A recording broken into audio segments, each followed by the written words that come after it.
Muita gente bate o olho nesse prato, a paella, e já pensa, Espanha? Mas olha, a verdadeira história por trás do arroz espanhol é muito mais profunda e surpreendente do que se imagina. Vamos descobrir juntos a jornada de séculos que moldou este ícone da culinária. E a resposta, acredite, não tá só nos frutos do mar ou nos temperos como um monte de gente pensa. Para entender a paella de verdade, a gente precisa olhar para a terra, para a história e até para uma luta pela sobrevivência. É isso mesmo. Para a gente entender como esse prato se tornou um símbolo nacional, precisamos voltar no tempo. Vamos descobrir uma história de inovação, de tragédia e de uma resiliência incrível que está por trás de cada grão de arroz. Então vamos lá. A nossa jornada não começa na cozinha, não. Começa nos campos e nas batalhas, com a história bem tumultuada do arroz lá na Espanha.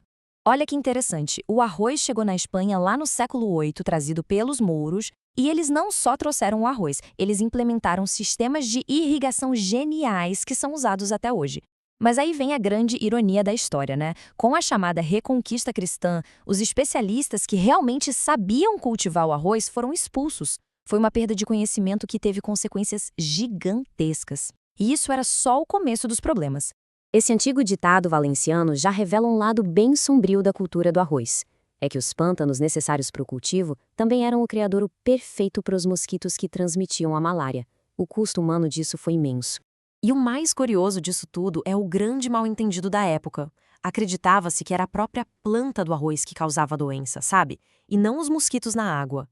Essa crença levou a uma proibição que durou séculos, paralisando a produção de arroz em boa parte do país. Mas mesmo com tudo isso, contra todas as probabilidades, o arroz sobreviveu. A pergunta é, como então ele se tornou o coração da culinária espanhola? Vamos avançar para descobrir.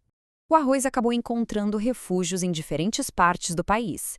Valência, claro, se tornou a mais famosa, o berço da paella. Mas nas montanhas de Calasparra, um lugar considerado um paraíso do arroz, a qualidade atingiu outro nível.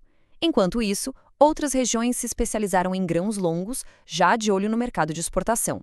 E aqui está o pulo do gato. O arroz espanhol não é só um acompanhamento, de jeito nenhum. Ele é a estrela. Ele foi cultivado de propósito para ser uma esponja, para absorver cada gota de sabor do caldo, da carne, dos vegetais com que ele é cozido.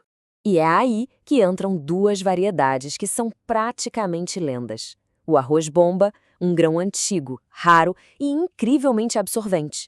E o arroz Calasparra, que é tão especial que tem a única denominação de origem controlada da Europa, um selo que garante sua qualidade e origem únicas. Definitivamente não são arrozes comuns, né?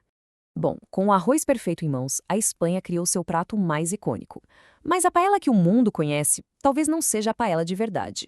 E aqui vem a grande revelação. A paella original não era um prato de frutos do mar. Era uma refeição de agricultores, feita com o que eles tinham à mão. Coelho, frango, caracóis e os vegetais das suas hortas. Era um prato do campo, não do mar. O método de cozimento também era crucial. Cozinhar ao ar livre sobre uma fogueira de madeiras específicas dava à paella um sabor defumado que simplesmente não dá para replicar num fogão moderno. E todo fã de paella de verdade procura por uma coisa, a socarrada. É aquela camada caramelizada, crocante de arroz no fundo da panela. Conseguir a socarrada perfeita. Ah, isso é uma verdadeira arte. Então, como se alcança essa perfeição, essa arte da socarrada? Pois é, existem algumas regras de ouro que os mestres seguem religiosamente. Essas são as regras de ouro. Primeiro, não lavar o arroz para reter o amido. Nunca usar cebola para não umedecer o grão. O arroz sempre entra no líquido já fervendo para começar o cozimento do jeito certo. E, talvez o mais importante, não mexer depois que o arroz é adicionado. É esse passo que permite que a tão desejada socarrada se forme. Cada regra tem um único objetivo, resumido no sexto ponto: garantir que o arroz seja a estrela e absorva todo o sabor.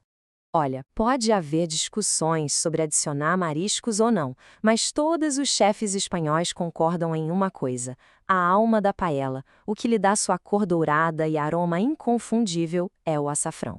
Para entender por que o açafrão é tão valioso, considere este número. São necessários 160 mil delicados estigmas colhidos um a mão para produzir apenas 1 quilo do tempero. E apesar desse trabalho intenso, a Espanha produz cerca de 35 mil quilos por ano e só torna de longe a maior produtora mundial desse tempero tão precioso.